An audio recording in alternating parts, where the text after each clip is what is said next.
Divide 927 by 5 in a long division method. 5 times 1 is 5. On subtracting we get 4.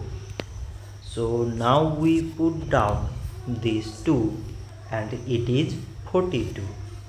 5 times 8 is 40.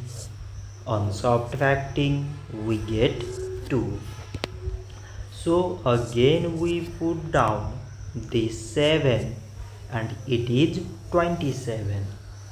5 times 5 is 25. On subtracting we get 2.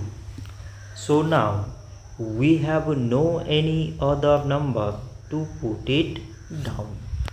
So we take here decimal, so that we put 0.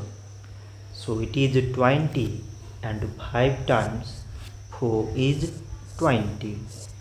On subtracting we get 0. So 927 divided by 5 is 185 decimal 4. So this much for today and thanks for watching.